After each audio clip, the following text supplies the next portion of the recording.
Hello students, good morning. In this video we will discuss about class 9th science chapter 5 the fundamental unit of life part 15. Part 15 हम इसका read करेंगे. Let's start.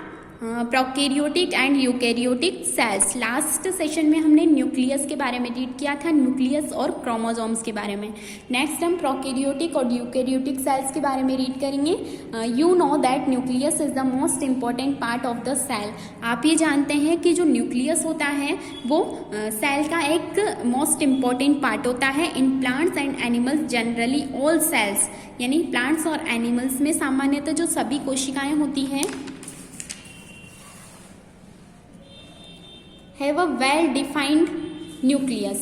यानी जो plants और animals की जो sales होती हैं उनमें क्या पाया जाता है, एक अच्छी तरह से दिखाई देता हुआ न्यूक्लियस पाया जाता है. The nucleus of these cells is surrounded by a nuclear membrane. और जो न्यूक्लियस होता है इन कोशिकाओं में वो किससे घिरा हुआ रहता है, न्यूक्लियर मेम्ब्रेन से घिरा हुआ रहता है, यानी उसके चारों तरफ एक झिल्ली पाई जाती है. This type of nucleus is known as true nucleus. और इस टाइप के न्यूक्लियस को क्या बोला जाता है, जिसमें बाहर न्यूक्लियर मेम्ब्रेन पाई जाती है, उसको ट्रू न्यूक्लियस बोला जाता है. The cells in which nucleus is surrounded by a well developed nuclear membrane is are called eukaryotic cells. यानी ऐसी सेल्स जिसमें न्यूक्लियस किससे घिरा हुआ रहता है, एक वेल डेवलप्ड न्यूक्लियर मेम्ब्रेन से घिरा हुआ रहता है, तो उस तरह की सेल्स को क्या बोला जाता है, यूकैरियोटिक सेल्स बोला जाता है. Organism having eukaryotic cells are called eukaryotes. और ऐसे ऑर्गेनिज्म जो यूकैरियोटिक सेल्स यानी सेल्स पाई जाती हैं जिनमें, तो उनको क्या बोला जाता है, यूकैरियोट्स बोला जाता है. और ये ग्रीक भाषा का शब्द है यू. यू मीन्स होता है ट्रू और कैरियन मीन्स होता है न्यूक्लियस. यानी जिनमें ट्रू न्यूक्लियस पाया जाता है उनको यूकैरियोट्स बोला जाता है. All the plants, animals, fungi and protist have eukaryotic cells. यानी जो सभी प्लांट्स होते हैं और एनिमल्स होते हैं, फंजाई होते हैं या प्रोटिस्ट जो होते हैं वो क्या होते हैं, यूकैरियोटिक सेल्स से बने होते हैं. All eukaryotic cells have membrane bound organelles also. और जो सभी जो यूकैरियोटिक सेल्स होती हैं उनमें जो ऑर्गेनेल्स पाए जाते हैं वो मेम्ब्रेन से बाउंड रहते हैं, यानी घिरे हुए रहते हैं. In these cells chlorophyll if present is found in plastic. और अगर इन सेल्स में क्लोरोफिल होगा तो क्या पाया जाएगा, प्लास्टिड पाया जाएगा. In cyanobacteria formerly known as blue green algae. यानी जो साइनोबैक्टीरिया होता है उसको ब्लू ग्रीन एल्गी भी बोला जाता है. एंड बैक्टीरिया जो काई होती है ना, नदियों में जमी हुई रहती है ग्रीन ग्रीन कलर की काई, वो होता है एक्चुअली साइनोबैक्टीरिया जो होता है ब्लू ग्रीन एल्गी. तो जो साइनोबैक्टीरिया होता है and bacteria prominent nucleus is not found. यानी जो साइनोबैक्टीरिया या फिर बैक्टीरिया होते हैं उनमें एक मुख्य न्यूक्लियस या केंद्रक नहीं पाया जाता है. These organism have a primitive type of nucleus in which a nuclear membrane is absent. यानी कि जो ये ऑर्गेनिज्म होते हैं इनमें प्रिमिटिव टाइप का, यानी पुराने टाइम का जो न्यूक्लियस है वो पाया जाता है. और इसमें न्यूक्लियर मेम्ब्रेन क्या होती है, एब्सेंट होती है. It means the cytoplasm is not differentiated from the nuclear region. और इसका मतलब क्या है, जो साइटोप्लाज्म है वो विभेदित नहीं रहता है न्यूक्लियर रीजन से, यानी दोनों मिक्स रहते हैं. Such primitive nucleus that lacks a nuclear membrane. यानी इस तरह का जो प्रिमिटिव न्यूक्लियस होता है जिसमें न्यूक्लियर मेम्ब्रेन नहीं पाई जाती, इस कॉल्ड न्यूक्लियोइड या फिर इनसिपिएंट न्यूक्लियस या फिर जीनोफोर. यानी ऐसा न्यूक्लियस जिसमें न्यूक्लियर मेम्ब्रेन नहीं पाई जाती है उसको या तो न्यूक्लियोइड बोला जाता है या इनसिपिशिएंट न्यूक्लियस यानी प्रारंभिक केंद्रक बोला जाता है या फिर जीनोफोर बोला जाता है. Organism having a primitive nucleus are known as prokaryotes. और ऐसे ऑर्गेनिज्म जिनमें प्रिमिटिव न्यूक्लियस पाया जाता है जिसमें न्यूक्लियर मेम्ब्रेन एब्सेंट होती है उनको क्या बोला जाता है, प्रोकैरियोट्स बोला जाता है. तो यानी कि यूकैरियोटिक सेल्स क्या होती हैं, जिनमें न्यूक्लियस के चारों ओर क्या पाई जाती है, न्यूक्लियस मेम्ब्रेन पाई जाती है. और जो यूकैरियोटिक सेल से बने हुए ऑर्गेनिज्म होते हैं उनको यूकैरियोट्स बोला जाता है. इनमें ट्रू न्यूक्लियस पाया जाता है. ट्रू न्यूक्लियस क्या होता है, जिसके चारों ओर न्यूक्लियर मेम्ब्रेन पाई जाती है. और प्रोकैरियोट्स क्या होते हैं, जिनमें न्यूक्लियस के बाहर मेम्ब्रेन नहीं पाई जाती है. और इनको क्या बोला जाता है, न्यूक्लियड या जीनोफोर बोला जाता है। और इस तरह के ऑर्गेनिज्म को क्या बोला जाता है, प्रोकैरियोट्स बोला जाता है। तो देखो ये यूकेरियोटिक सेल्स इस तरह की होती हैं, यानी इसमें न्यूक्लियस होगा, न्यूक्लियोलस होगी, क्रोमेटिन होगा और ये माइटोकॉन्ड्रिया यानी सारे जो ऑर्गन होते हैं वो पाए जाएंगे। ये यूकेरियोटिक एनिमल सेल है। तो यहाँ पे क्रोमेटिन भी होगा, न्यूक्लियर जो न्यूक्लियस के सारे पार्ट हैं वो भी होगी, न्यूक्लियर एनवेलप है, न्यूक्लियर पोर है, यहाँ पर सेंट्रियोल्स है, एंडोप्लाज्मिक रेटिकुलम है और ये जो सेल है उसके अंदर साइटोप्लाज्म भरा हुआ रहेगा, mitochondria, endoplasmic reticulum, Golgi body, सारे पार्ट्स इसमें पाए जाएंगे। ठीक है, तो ये किसके स्ट्रक्चर है, यूकेरियोटिक एनिमल सेल की। और ये प्लांट सेल के स्ट्रक्चर है। तो प्लांट सेल में क्या पाया जाएगा, प्लास्टिड भी पाया जाएगा। ठीक है, कि यहाँ पे क्लोरोफिल पाया जाता है। Membrane bound organelles are also absent in a prokaryotic cell, यानी जो ऐसे ऑर्गन जो किससे बाउंड रहते हैं, मेम्ब्रेन से घिरे हुए रहते हैं। तो इस तरह के ऑर्गन्स की नहीं पाए जाते हैं किसमें, प्रोकैरियोटिक सेल में। In this organism the unorganised parts of the cytoplasm act as cell organelle. और इन ऑर्गेनिज्म में जो अनऑर्गेनाइज्ड पार्ट्स होते हैं साइटोप्लाज्म के, वो ही किसकी तरह कार्य करते हैं, सेल ऑर्गेनेल की तरह कार्य करते हैं। इन photosynthetic bacterium chlorophyll is found in a membranes vesicle. और जो फोटोसिंथेटिक बैक्टीरिया होते हैं उनमें क्लोरोफिल पाया जाता है। ठीक है, these cells have a single chromosome DNA without histone protein. और इन सेल्स में एक सिंगल क्रोमोसोम पाया जाता है जिसमें डीएनए नहीं पाया जाता। डीएनए किसके बिना होता है, हिस्टोन प्रोटीन के बिना ही डीएनए पाया जाता है और एक सिंगल क्रोमोसोम इसमें पाया जाता है। नेक्स्ट, प्रोकैरियोटिक सेल्स और यूकेरियोटिक सेल्स में हम डिफरेंस फाइंड करेंगे। तो देखो, फर्स्ट है साइज में, तो दोनों की साइज में भी डिफरेंस होता है। तो प्रोकैरियोटिक सेल कैसी होती है, generally small in size.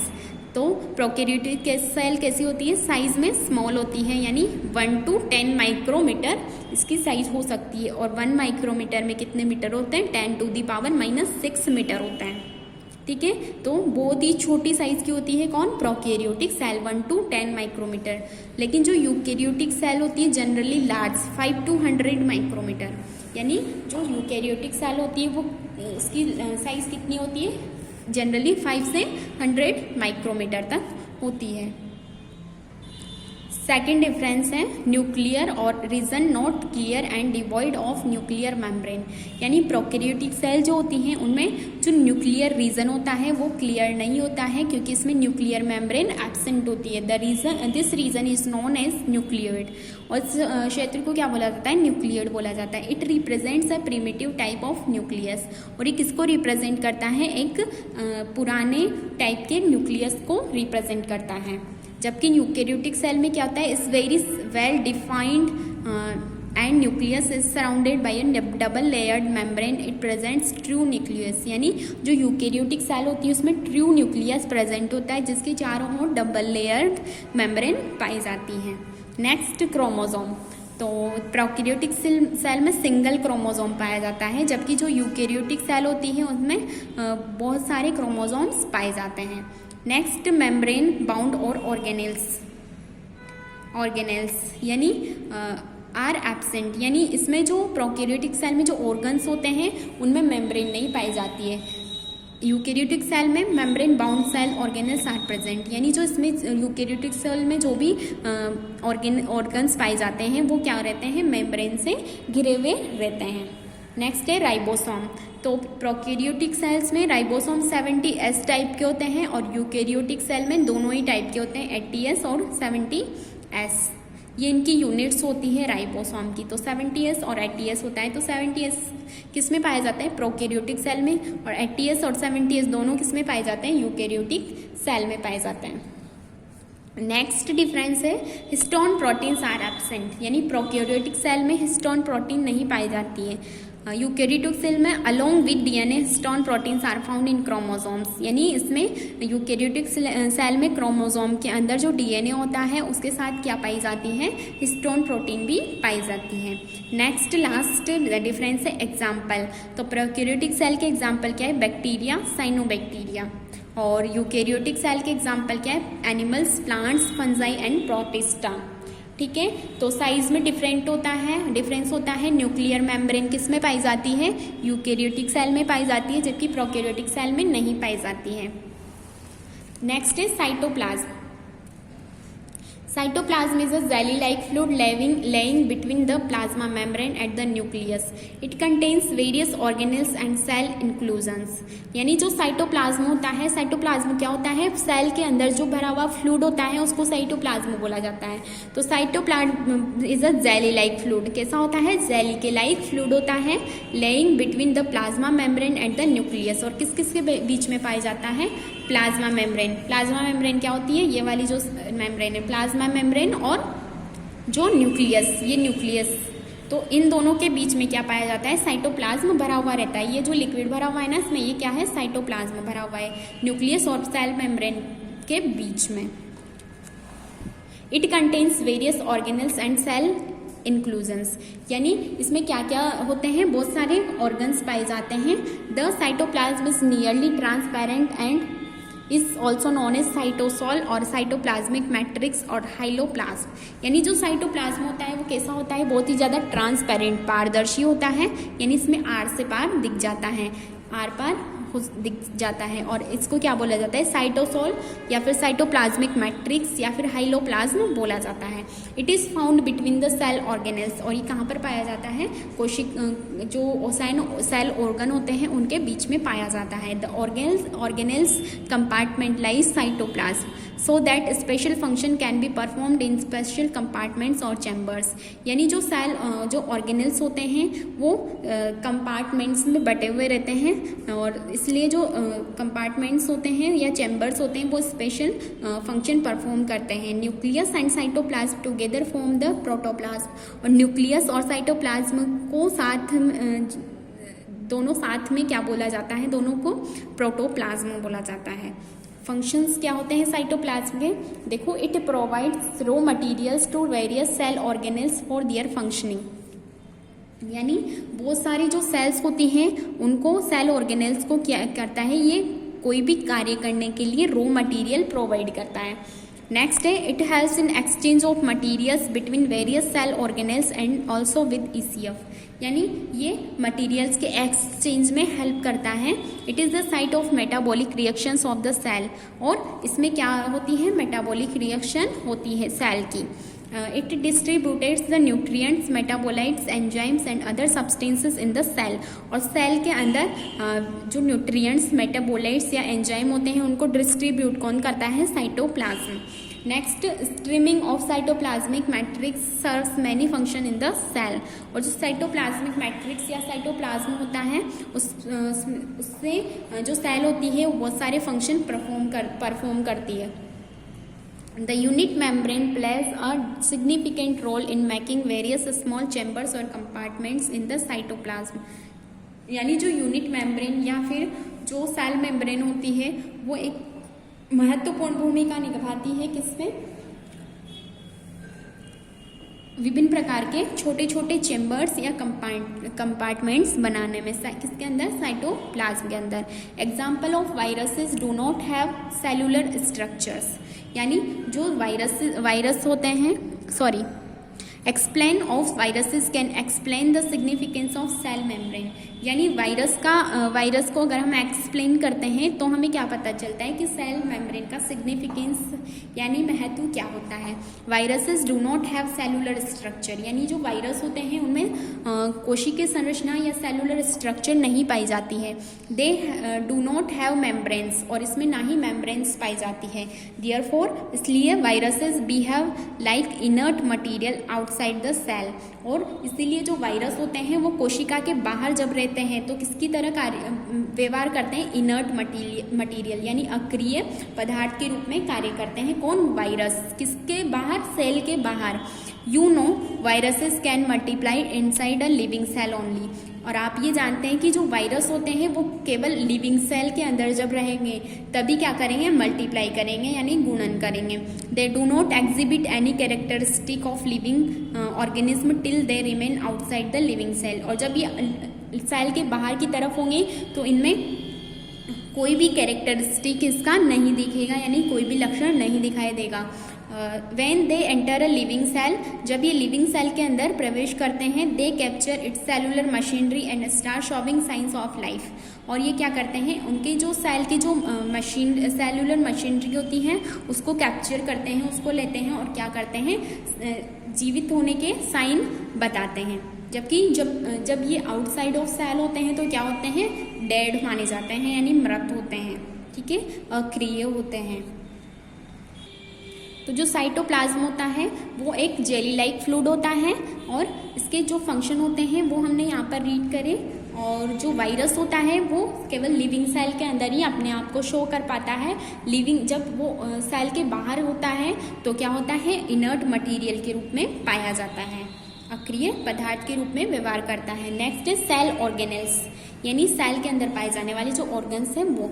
To keep activities of different types of separate from each other, these cells need compartmentalization and use membranous little structure और cell organelle within some cells. यानी जो sales होती है वो अपने आप को एक दूसरे से सेपरेट करने के लिए या अपनी एक्टिविटीज़ को बनाए रखने के लिए क्या करती हैं, कुछ कंपार्टमेंट्स इनमें पाए जाते हैं जिनको क्या बोला जाता है, सेल ऑर्गेनेल बोला जाता है। This is one of characteristics of the eukaryotic cell that distinguish them from prokaryotic cell. जिस तरह से एक यूकैरियोटिक सेल जो होती है उसके जो लक्षण होते हैं वो किससे डिफरेंस होते हैं, प्रोकैरियोटिक सेल से अलग होते हैं। सेल्स ऑफ यूनिसेलुलर और multicellular eukaryotic organism have these organelles to support their structure and function. और जो यूनिसेलुलर या फिर मल्टीसेलुलर यूकैरियोटिक ऑर्गेनिज्म होते हैं उनमें जो ऑर्गेनेल्स होते हैं तो वो क्या करते हैं, उसकी स्ट्रक्चर और फंक्शन को क्या करते हैं, सपोर्ट करते हैं। Some of these organelles are visible only under the electron microscope. और इस तरह के जो ऑर्गन्स होते हैं उनको हम किस में देख सकते हैं, ओनली इलेक्ट्रॉन माइक्रोस्कोप के अंदर ही हम उसको ऑब्जर्व कर सकते हैं। We have discussed about the nucleus in a previous section.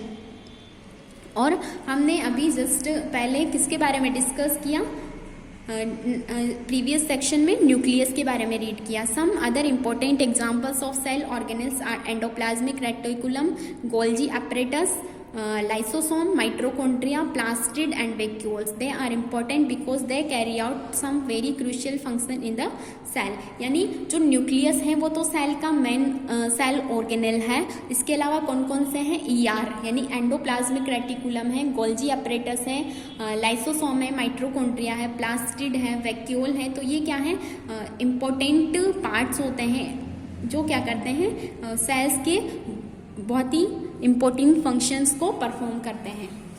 Next, difference between organ and organelles, यानी ऑर्गन और ऑर्गेनेल्स में क्या डिफरेंस होता है तो वो हम यहाँ देखेंगे। फर्स्ट है ऑर्गन, नेक्स्ट है सेकेंड है ऑर्गेनेल्स। तो देखो ऑर्गन्स में क्या होता है, they are found in only in multicellular organism, यानी ऑर्गन केवल कहाँ पर पाए जाते हैं, मल्टी सेल्यूलर ऑर्गेनिज्म में पाए जाते हैं। जबकि जो ऑर्गेनेल्स होते हैं they are found in all eukaryotic cell, जबकि ऑर्गेनेल्स सभी यूकैरियोटिक सेल्स में पाए जाते हैं। नेक्स्ट डिफरेंस है ऑर्गन्स आर लार्ज साइज्ड और माइक्रोस्कोपिक, यानी जो ऑर्गन्स होते हैं वो बड़ी साइज के होते हैं और जो ऑर्गेनेल्स होते हैं these are very small size, either microscopic और सब माइक्रोस्कोपिक। जबकि जो ऑर्गेनेल्स होते हैं वो बहुत ही छोटे साइज के होते हैं, इसलिए इनको केवल माइक्रोस्कोप में ही देखा जा सकता है। नेक्स्ट है दे मे बी एक्सटर्नल और इंटरनल, यानी ऑर्गन्स क्या हो सकते हैं, ये बाहर भी हो सकते हैं और अंदर भी हो सकते हैं, यानी आंतरिक भी हो सकते हैं और बाहरी भी हो सकते हैं। लेकिन जो ऑर्गेनेल्स होते हैं दे आर ऑलवेज इंटरनल, ये क्या कहाँ पर पाए जाते हैं, हमेशा अंदर की तरफ पाए जाते हैं। द ऑर्गन्स में the organ is formed of tissues of cells and cells of organelles, यानी जो ऑर्गन होते हैं वो किससे बनते हैं, टिश्यूज से, ऊतकों से बने हुए रहते हैं। और टिश्यूज किससे बनते हैं, सेल्स से, और सेल्स किससे बनती है, ऑर्गेनेल्स से, सेल्स ऑफ ऑर्गेनेल्स।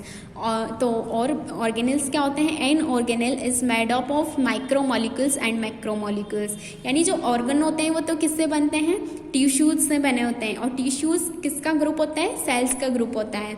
तो सेल्स का ग्रुप तो टिश्यू, और टिश्यू मिलकर क्या बनाते हैं, ऑर्गन बनाते हैं। जबकि जो ऑर्गेनेल्स होते हैं वो क्या होते हैं, या तो माइक्रोमोलिक्यूल्स होते हैं या फिर मैक्रोमोलिक्यूल्स होते हैं। क्या होते हैं, या तो माइक्रोमोलिक्यूल्स या फिर मैक्रोमोलिक्यूल्स होते हैं। नेक्स्ट लास्ट डिफरेंस है organs coordinated to form organ system. और यानी कि ऑर्गन जो होते हैं वो कोऑर्डिनेट होके यानी संयोजित होके क्या बनाते हैं, ऑर्गन सिस्टम बनाते हैं। वाइल जबकि organ system form the body of organism, जबकि जो ऑर्गन सिस्टम होता है वो क्या बनाता है, हमारे बॉडी के ऑर्गेनिज्म को बनाता है। यानी किसी भी ऑर्गेनिज्म की बॉडी को कौन बनाता है, ऑर्गन सिस्टम। तो देखो सबसे पहले तो क्या आती है, सेल आती है। तो सेल्स का जो ग्रुप होता है उसको क्या बोलते हैं, टिश्यू बोलते हैं। और टिश्यू जो होते हैं वो क्या बनाते हैं, ऑर्गन बनाते हैं। और ऑर्गन मिलके क्या बनाते हैं, ऑर्गन सिस्टम बनाते हैं। और जो ऑर्गन सिस्टम होते हैं वो क्या बनाते हैं, किसी भी ऑर्गेनिज्म की बॉडी को बनाते हैं। नेक्स्ट ऑर्गेनेल्स में देखेंगे, organelles coordinate to form cell. और ऑर्गेनेल्स क्या होते हैं, कोऑर्डिनेट होके यानी संयोजित होके क्या बनाते हैं, कोशिकाएं या सेल्स बनाते हैं। तो क्या क्या डिफरेंस है ऑर्गन और ऑर्गेनेल्स में। ऑर्गन्स कहाँ पर पाए जाते हैं, ओनली मल्टी सेल्यूलर ऑर्गेनिज्म में पाए जाते हैं, जबकि ऑर्गेनेल्स सभी यूकेरियोटिक सेल्स में पाए जाते हैं। और ऑर्गन्स लार्ज साइज के होते हैं जबकि ऑर्गेनेल्स स्मॉल साइज के होते हैं। और ऑर्गन एक्सटर्नल और इंटरनल दोनों हो सकते हैं जबकि ऑर्गेनेल्स केवल इंटरनल होते हैं। और ऑर्गन्स किससे बनते हैं, टिश्यूज से बनते हैं, जबकि जो ऑर्गेनेल्स होते हैं वो माइक्रोमोलिक्यूल्स या फिर मैक्रोमोलिक्यूल से बनते हैं। एंड लास्ट जो ऑर्गन्स होते हैं वो कोऑर्डिनेट होके या संयोजित होके क्या बनाते हैं, ऑर्गन सिस्टम बनाते हैं। और ऑर्गन सिस्टम से क्या बनता है, पूरी बॉडी बनती है किसी भी ऑर्गेनिज्म की। और जो ऑर्गेनेल्स होते हैं वो कोऑर्डिनेट होके क्या बनाते हैं, सेल्स बनाते हैं, कोशिका बनाते हैं। ठीक है, तो यहाँ पर हमने प्रोकैरियोटिक सेल्स और यूकैरियोटिक सेल के बारे में रीड किया। उसके बाद हमने साइटोप्लाज्म और उसके फंक्शंस रीड किए। उसके बाद सेल ऑर्गेनेल्स के बारे में हमने रीड किया और ऑर्गन्स और ऑर्गेनेल्स में हमने डिफरेंस फाइंड किया। नेक्स्ट सेशन में हम एंडोप्लाज्मिक रेटिकुलम के बारे में रीड करेंगे। Okay, good bye, take care.